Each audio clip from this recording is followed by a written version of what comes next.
साथियों, जय भीम, जय भारत, जय संविधान। साथियों, गांधी और कांग्रेस ने 1946 में संविधान सभा में डॉक्टर अंबेडकर का प्रवेश बाधित कर दिया था। यदि गांधी के मन में डॉक्टर अंबेडकर से संविधान तैयार करवाने की योजना होती तो उन्हें इतने घटिया तरीके से न हरवाया जाता।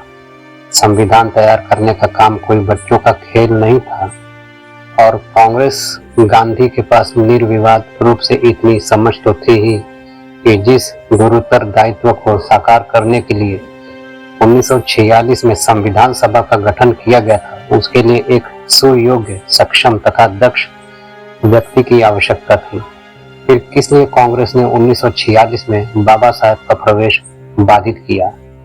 जब डॉक्टर बाबा साहब अंबेडकर योगेंद्रनाथ मंडल और बंगाली नाम शूद्र की मदद से संविधान सभा में पहुंच गए तो गांधी और कांग्रेस ने उनकी सदस्यता को फिर से बाधित करने के लिए गंदा खेल खेला। आजादी के बाद विभाजन नीति का मखौल उड़ाते हुए बाबा साहब के प्रतिनिधित्व वाले जयसूर और खुलना को पूर्वी बंगाल को दे दिया और उसके बदले मुर्शिदाबाद को ले लिया, जो आज संपूर्ण भारत में सबसे गरीब जिला है। क्या गांधी जयसूर और खुलना को, जो आज बांग्लादेश की व्यावसायिक धुरी है, उसे इसलिए देने को तैयार हो गए थे ताकि बाबा साहब संविधान सभा में प्रवेश करने से वंचित हो जाएं? क्या देश महत्वपूर्ण था अथवा दलितों को प्रतिनिधित्व से वंचित रखने का पूर्वाग्रह, जैसा कि 1932 में पुनः समझौते के समय किया गया था?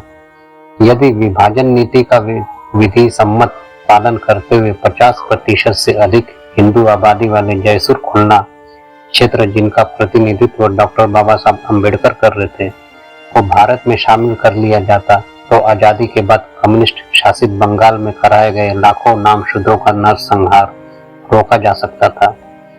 आजादी के मात्र 2 महीने पहले जून 1947 में न्यायविद जयकर का पुणे निर्वाचन क्षेत्र में इस्तीफा लेकर मावलंकर को संविधान सभा का अध्यक्ष बनाने की कांग्रेस की योजना न होती।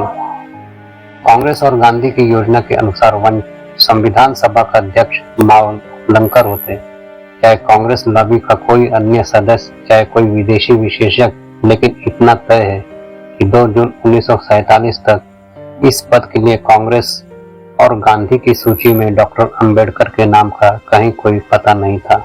अतः दूसरा पहलू यह भी है कि कांग्रेस संविधान निर्माण के लिए किसी विदेशी विशेषज्ञ की तलाश में थी और इसके उच्च जातीय चमचे मनु का संविधान लागू करवाना चाहते थे। इसलिए संविधान सभा को नेतृत्व प्रदान करने के लिए वे कभी डॉक्टर अंबेडकर को पसंद कर ही नहीं सकते थे। डॉक्टर बाबा साहब अंबेडकर ने देश को उत्कृष्ट संविधान दिया, लेकिन हमेशा की तरह अनुसूचित जाति जनजाति को भरमाने के लिए गांधी को उनका मसीहा बताया जा रहा है।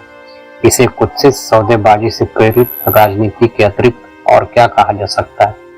कांग्रेस ने डॉक्टर बाबा साहब अंबेडकर के प्रति अपने वास्तविक प्रेम का प्रदर्शन 1952 और 1954 के लोकसभा चुनाव में किया था, जब उपजाति का राजनीतिक खेल खेलकर डॉक्टर बाबा साहब अंबेडकर को हरवा दिया था। यदि कांग्रेस के मन में उनके लिए प्रेम था तो उनके विरुद्ध ऐसी चाल क्यों चली गई? स्पष्ट है कि कांग्रेस का डॉक्टर अंबेडकर के प्रति कभी कोई लगाव था ही नहीं। उसने केवल डॉक्टर अंबेडकर के उत्कृष्ट ज्ञान का प्रयोग संविधान निर्माण में किया था।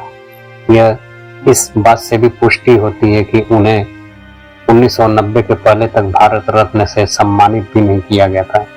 यदि किसी व्यक्ति ने डॉक्टर बाबा साहब अंबेडकर की सहायता की थी तो वह महाप्राण योगेंद्रनाथ मंडल और बंगाल के नाम शूद्र थे, जिन्होंने जयसूर खुलना सीट से इस्तीफा देकर डॉक्टर बाबा साहब अंबेडकर का संविधान सभा में प्रवेश सुनिश्चित किया था। उनके इस बलिदान का बदला स्वतंत्र भारत में ब्राह्मणी और कम्युनिस्ट व्यवस्था में शासित प्रदेश बंगाल में लाखों नाम शूद्रों का नरसंहार कर लिया गया था। हमको इतिहास की पृष्ठभूमि में गुम इस महान नेता के प्रति कृतज्ञ होना चाहिए। जय भीम, जय भारत।